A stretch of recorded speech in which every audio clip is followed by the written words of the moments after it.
తాకట్టులో ఉన్న బంగారాన్ని విడిపించి ఆ రోజు ఆన్లైన్ రేటుకే మేము కొంటాం. Sharma gold company. నమస్తే, వెల్కమ్ టు సుమన్ టీవీ. నేను మీ సుమన్ టీవీ ఉషా. సో 2025 సంవత్సరానికి సంబంధించి ప్రతి ఒక్కరు జాతకరీత్యా మాకు ఏ విధంగా ఉండబోతుంది, దాంతోపాటు ఏ ఏ విషయాలలో మాకు కలిసి వచ్చే అంశాలు ఉన్నాయి, మేము వ్యాపార రీత్యా ముందుకు వెళ్ళొచ్చా, దాంతోపాటు వివాహానికి సంబంధించి, సంతానానికి సంబంధించి, ఎడ్యుకేషన్కి సంబంధించి, కొంతమంది విదేశాలకు వెళ్ళాలనుకుంటూ ఉంటారు. మాకు ఈ సంవత్సరం ఆ అవకాశం ఉందని కూడా అడుగుతూ ఉంటుంటారు. సో ఓవరాల్గా ఏ యాంగిల్లో కనుక మనం చూసుకున్నా, నక్షత్రాల వారీగా కనుక మనం గమనిస్తే 2025 సంవత్సరానికి సంబంధించి ఏ విధంగా ఉండబోతుంది, ప్రత్యేకించి ఈ నక్షత్రాల వాళ్ళు ఏ ఏ విషయాలలో జాగ్రత్తలు వహించాలో మనతో పాటు ఉమా దేవరకొండ గారు ఉన్నారు. ఆయన అడిగి తెలుసుకుందాం. నమస్తే అండి. నమస్తే అమ్మా. కృత్తిక నక్షత్రం వారి కనుక మనం చూసుకుంటే 2025 సంవత్సరానికి సంబంధించి అసలు ఏ విధంగా ఉండబోతుంది అంటారు? ప్రతి ఒక్కరు అడిగేది ఏంటంటే, కొత్త సంవత్సరం వస్తుంది అన్నప్పుడు చాలామంది వివాహం అండ్ దాంతోపాటు సంతానానికి సంబంధించి అండ్ దాంతోపాటు వ్యాపారానికి సంబంధించి ఎక్కువగా ప్రయత్నాలు చేస్తూ ఉంటుంటారు. ఈ సంవత్సరం కాలేదు కదా పెళ్ళి, ఈ సంవత్సరం ప్రయత్నిద్దాం, మాకు కలిసి వస్తుందేమో అన్న హోప్ వాళ్ళకు ఉంటూ ఉంటుంది. సో ఏ విధంగా ఉండే అవకాశం ఉంటుంది అంటారు? ఏ ఏ మాసాల్లో కలిసి వస్తుంది అంటారు? ఎక్కడెక్కడ వీళ్ళు ఖచ్చితంగా ఆగాల్సిన అవసరం ఉంటుంది అంటారు? కృత్తిక నక్షత్రం వాళ్ళకి 2025 సంవత్సరంలో ఒక సర్ప్రైజ్ రాబోతుందండి. అదేంటో ఆఖరణ చెప్తాను, ముందు కృత్తిక నక్షత్రం ఏంటో తెలుసుకుందాం. కృత్తిక క్షురాషట్కం అంటారు. అంటే మంగళ కత్తి ఎలా ఉంటుందో ఆ ఆకారంలో ఆకాశంలో 6 తారలు కలిపి మనకు ఆ ఆకారంలో కనిపిస్తుంది. అదే కృత్తిక నక్షత్రము. ఇందులో జన్మించినటువంటి దేవత భగవంతుడు తెలిసే ఉంటుంది మీకు, సుబ్రహ్మణ్య స్వామి. సుబ్రహ్మణ్య స్వామి యొక్క జన్మ నక్షత్రము కృత్తికా నక్షత్రము. అయితే ఈ యొక్క కృత్తికా నక్షత్రము మేషరాశిలో ఒక పాదము, వృషభ రాశిలో 3 పాదాలు ఉంటాయి. ఎక్కడైతే 26.40 డిగ్రీల దగ్గర నుంచి 10 డిగ్రీల వృషభ రాశిలో వరకు చంద్రుడు సంచరిస్తున్నప్పుడు ఎవ్వరు జన్మించినా కృత్తికా నక్షత్రంలోకి పరిగణించబడతారు. అయితే ఈ కృత్తికా నక్షత్రానికి అధిపతి అగ్నిర్నఃపాత కృత్తికా అన్నట్టు అగ్నిదేవుడు. తరువాత మేషరాశికి సంబంధించినంత వరకు కుజుడు, వృషభ రాశికి సంబంధించినంత వరకు శుక్రుడు వహిస్తూ ఉంటాడు. ఎక్కడైతే ఈ శుక్రక్షేత్రంలో చంద్రుడు ఉచ్చస్థితి పడతాడు. కాబట్టి జనరల్గా కృత్తికా నక్షత్రం వాళ్ళకి కోపం ఎక్కువగా ఉంటుంది, చాలా స్ట్రాంగ్ మెంటాలిటీ ఉంటుంది, ఏదైనా సరే చెయ్యాలి అంటే స్ట్రాంగ్గా చేయగలుగుతారు. తరువాత ఈ యొక్క కృత్తికా నక్షత్రం వాళ్ళు మనం ఎక్కువగా పోలీస్ మెన్లో, అంటే పోలీస్లో, మిలిటరీ వాళ్ళల్లో, డిఫెన్స్లో, తర్వాత ఈ ఫైర్ డిపార్ట్మెంట్స్లో, ఇంజనీరింగ్స్లో, ఎలక్ట్రికల్ డిపార్ట్మెంట్స్లో, చాలామంది కార్మికులు కూడా, బొగ్గు గనులు, కార్మికులు, వీళ్ళందరిలో కూడా కుజుడి యొక్క తత్వం అనేది ఉంటుంది. ఎందుకంటే కష్టపడి పనిచేసేదంతా కూడా కుజుడే. సో ఈ యొక్క కృత్తికా నక్షత్రము రవికి సంబంధించింది. రవి కుజుడు ఇద్దరు కూడా ఒక శక్తి నక్షత్రములు, పవర్. సో ఈ యొక్క మేషరాశికి సంబంధించి కుజుడి యొక్క శక్తి అనేది ఉంటుంది. కాబట్టి ఈ యొక్క కృత్తికా నక్షత్రం వాళ్ళు ఏదైనా చేయాలనుకుంటే తప్పకుండా సాధించి తీరేటువంటి నక్షత్రము. కానీ వీళ్ళకి జీవితంలో ఎన్నో ఆటంకాలు వస్తాయి, మ్యారీడ్ లైఫ్లో కూడా ఎన్నో ఆటంకాలు వస్తాయి. మీరు ఇందాక రాబోయే సంవత్సరంలో ఎలా ఉండబోతోంది అని అడిగారు. కానీ కృత్తికా నక్షత్రానికి ఇన్ జనరల్గా వారి యొక్క క్యారెక్టరిస్టిక్స్లోనే మ్యారీడ్ లైఫ్లో ఇబ్బందులు ఉంటాయి. కృత్తికా నక్షత్రానికి, కృత్తికా నక్షత్రాలు విపరీతంగా కష్టపడతారు. వాళ్ళు ఎంత కష్టపడతారంటే ఒక పని చేసేవాడు ఎలా కష్టపడతారో అలా కష్టపడతారు, కానీ రిజల్ట్స్ మాత్రం రావు వాళ్ళకి. ఎంతో కష్టం ఉంటుంది, మ్యారీడ్ లైఫ్లో ఇబ్బందులు ఉంటాయి. చాలామంది కృత్తికా నక్షత్రం వాళ్ళని మనం గొప్ప గొప్ప ఆఫీసర్లుగా, సిఇఓస్గా, మేనేజర్స్గా వీళ్ళలో మనం చూడొచ్చు.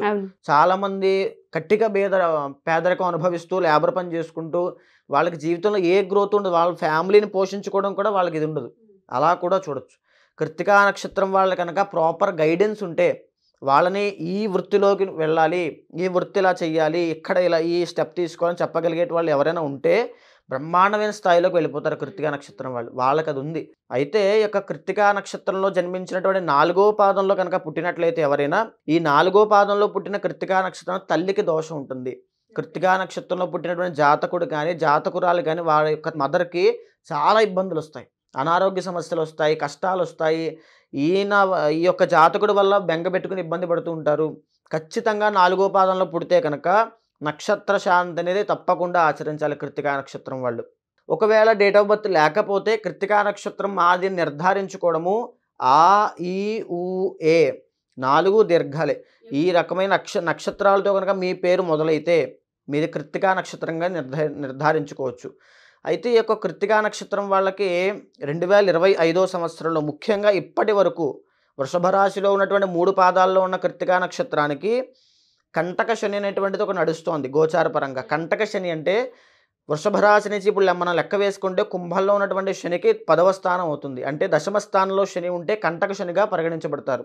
ఎప్పుడైతే కంటక శని ఉంటుందో వృత్తి విషయంలో ప్రొఫెషన్ అనేది సూట్ అవ్వదు. అంటే ఎంతో కష్టపడతారు, ఒక జాబ్లో జాయిన్ అవుతారు, గ్రోత్ ఉండదు, జీతం పడదు, రాదు, వాళ్ళకి ప్రాజెక్టులు ఇవ్వరు, బిజినెస్ పెడతారు, దివాళా తీసేస్తారు. ఇప్పటి వరకు జరిగేటువంటి ఇదంతా కూడా ఒక దాంట్లో ప్రయత్నం చేద్దామని ఎక్కడికో వెళ్తారు, ఏదో వాళ్ళని అపాయింట్ చేసుకుంటారు తప్ప వాళ్ళకి సరైన పని ఇవ్వరు, జీతం ఇవ్వరు, గుర్తింపు ఇవ్వరు, ఐడెంటిటీ ఉండదు, ఏమీ ఉండదు. ఇప్పటిదాకా ఈ కంటక శనితో వృషభ రాశి వాళ్ళు కృత్తికా నక్షత్రము 2, 3, 4 పాదాల వాళ్ళు తీవ్రంగా ఇబ్బంది పడ్డారు.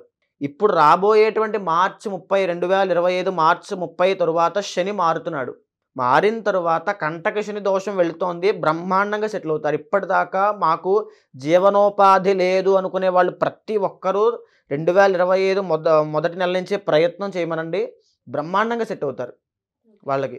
తర్వాత ఇంకొకటి జూన్ దగ్గర నుంచి, అంటే ఏప్రిల్ దగ్గర నుంచి జూన్ దాకా వీళ్ళకు గొప్ప రాజయోగం అనేది కనబడుతుంది. ఓకే, చాలా బాగుంటుంది. కృత్తికా నక్షత్రం వాళ్ళకి 2, 3, 4 2 months బ్రహ్మాండంగా వాళ్ళకి అదృష్టం కలిసి రావడము. వాళ్ళు ఏదైనా ఒక ప్రయత్నం చేస్తే 10 రెట్లు వాళ్ళకి ఫలితం రావడం జరుగుతుంది. శాస్త్రంలో చెప్పబడింది కృత్తికా నక్షత్రంలో కనుక మనం ఏ పూజ చేసినా ఎలాంటివి ఆచరించినా సరే వెంటనే సిద్ధిస్తాయి. ఫలితం పొందాలంటే కృత్తికా నక్షత్రము పుష్యమి నక్షత్రంలో ఆచరించాలి. అయితే కొన్ని శాస్త్రంలో కృత్తికా నక్షత్రానికి కొన్ని వృత్తులు నిర్దేశించబడ్డాయి. అవి ఇంజనీరింగ్ అవ్వచ్చు, ఇందాక నేను చెప్పాను మీకు, పోలీస్ మెన్, ఇవన్నీ కూడా కృత్తికా నక్షత్రం షూట్ అవుతాయి. వాటి పరంగా మీరు చూసుకోవాలి. ఎప్పుడైతే ఈ పోలీస్ అవ్వచ్చు ఇవన్నీ కూడా గవర్నమెంట్కి సంబంధించిన సెక్టార్లోకి వస్తాయి. జాతకంలో మీ యొక్క అంతర్గత జాతకంలో దశాంశలో కనుక దశమ స్థానంలో రవి ఉన్నా, లగ్న స్థానం బలంగా ఉన్నా, జన్మకుండలిలో కనుక దశమ స్థానం చాలా బలంగా ఉన్నా తప్పకుండా మీకు గవర్నమెంట్ జాబ్ సొంతం అవుతుంది. కృత్తికా నక్షత్రం వాళ్ళకి గవర్నమెంట్ జాబ్ వచ్చే ఛాన్సెస్ ఎక్కువ ఉంటాయండి. కాకపోతే వీళ్ళకి ప్రాపర్ గైడెన్స్ ఉండాలి. వీళ్ళకి తెలియదు, కష్టపడడం మాత్రమే తెలుసు, ఎలా కష్టపడాలి, ఎక్కడ స్మార్ట్ వర్క్ చేయాలి, ఎక్కడ హార్డ్ వర్క్ చేయాలనే విషయం మీద వీళ్ళకి క్లారిటీ ఉండదు. ఆ రకమైన గైడెన్స్ కావాలి అంటే మీ యొక్క అంతర్గత జాతకం తప్పకుండా చూడాలి. చూసిన తర్వాత దశమ స్థానం చూశాక గవర్నమెంట్ జాబ్లో కూడా ఎలాంటి సెక్టార్లోకి వెళ్ళాలి, గవర్నమెంట్ జాబ్ సూట్ అవ్వకపోతే బిజినెస్ పరంగా ఎలాంటివి సూట్ చేసుకోవాలి. అగ్ని నక్షత్రం కాబట్టి బిజినెస్ కనుక చేయాలనుకుంటే గోల్డ్ షాప్స్, జ్యువెలరీస్, తర్వాత ఇటుకల వ్యాపారము, తర్వాత వంట సామాన్లు అమ్మేటువంటి యుటెన్సిల్స్ అంటారు మనం, గిన్నెలు, అవన్నీ కూడా భారీగా హోల్సేల్లో, మ్యానుఫ్యాక్చరింగ్ యూనిట్స్, కుజుడు ఎప్పుడు కూడా మ్యానుఫ్యాక్చరింగ్ యూనిట్స్ చేస్తూ ఉంటాడు, తయారీలు, బట్టలు తయారు చేసేటువంటి ఫ్యాక్టరీ అవుట్లెట్స్, ఇలా భారీగా కనుక చేసినట్లయితే కృత్తికా నక్షత్రాలు బేభత్సంగా వ్యాపారం చేయగలుగుతారు. అది ఏ రకమైన వ్యాపారం చేయాలని అంతర్గత జాతకం మీద ఆధారపడి ఉంటుంది. పార్ట్నర్షిప్ బాగుంటుందా బాగోదా, ఏ దిశలో పెట్టాలి, ఏ వ్యాపారం చేయాలి, ఏ రోజు స్టార్ట్ చేయాలి, ఎంతకాలం నడుస్తుంది, ఇదంతా అంతర్గత జాతకం ఆధారపడి ఉంటుంది. ఏ సంవత్సరంలో వీరు స్థిరపడతారు, అప్పటిదాకా ఏ రకమైనటువంటి జీవనోపాధిని ఎంచుకోవాలి. 30 సంవత్సరాల తర్వాత వీరికి సెటిల్మెంట్ యోగం ఉంది అనుకోండి, 30 సంవత్సరాల లోపు నేను 30 లక్షలు పెట్టి పెట్టుబడి పెట్టేస్తానంటే లాస్ అయిపోయేది ఎవరు? వాళ్ళే. సో అలా కాకుండా చిన్నగా మొదలుపెట్టా 30 సంవత్సరాల దాకా కాస్త కాలం గడిపి జీవనోపాధి వెతుక్కుంటే 30 సంవత్సరాల తర్వాత బీభత్సమైనటువంటి వ్యాపారమో ఉద్యోగమో ఉన్నప్పుడు ఆ సెటిల్మెంట్ అనేది బాగుంటుంది. ఆ రకంగా అంతర్గత జాతకాన్ని కూలంకషంగా చర్చించుకున్న తరువాత మాత్రమే నిర్ణయానికి రావాలి. డెఫినెట్గా అండి. సో మీరు చెప్పినట్టుగానే ఎవరైతే ఈ నక్షత్రం వారు ఉంటూ ఉంటారో, ప్రత్యేకించి కృతికా నక్షత్రం వారు, అంతర్గత జాతకం మీదనే 50% బేస్ అయి ఉంటుంది. ఓవరాల్గా నక్షత్రం వారికి ఏ విధంగా ఉంటుందనే డీటెయిల్స్ ఉమాదేవరకొండ గారు మీకు డీటెయిలింగ్గా అందించడం జరిగింది. సో ఒకసారి అంతర్గత జాతకం ప్రకారం ఏ విధంగా ఉండబోతుంది, ఏ వ్యాపారం చేయొచ్చు, ఏ స్థలంలో చేయొచ్చు, ఏ వ్యాపారంలో వెళితే మాకు ఆర్థిక సమస్యలు పోయే అవకాశం ఉంటుంది, వివాహ సమస్యలు పోయే అవకాశం ఉంటుంది, సంతానానికి సంబంధించి కూడా కంప్లీట్గా మీ యొక్క రాశి బట్టి అండ్ దాంతోపాటు నక్షత్రాన్ని బట్టి మీ అంతర్గత జాతకాన్ని బట్టి ఉంటుందని పదే పదే చెప్పడం జరుగుతుంది. ఎవరైనా సరే ఒకవేళ జాతకరీత్యా మీరు కన్సల్ట్ అవ్వాలి అనుకుంటే 2025 సంవత్సరానికి సంబంధించి మేము ఈ ప్లాన్స్ అనుకుంటూ ఉన్నాము, మాకు ముందుకెళ్తే కలిసి వచ్చే అంశాలు ఉన్నాయా లేదా అని తెలుసుకోవాలంటే డెఫినెట్గా మమ్మల్ని అప్రోచ్ అవ్వచ్చు. కింద స్క్రోల్ అవుతున్న కాంటాక్ట్ నుండి కాంటాక్ట్ చేస్తే ఉమాదేవరకొండ గారి మీకు పూర్తి డీటెయిల్స్ అందిస్తారు. థ్యాంక్ యూ అండి. Thank you so much.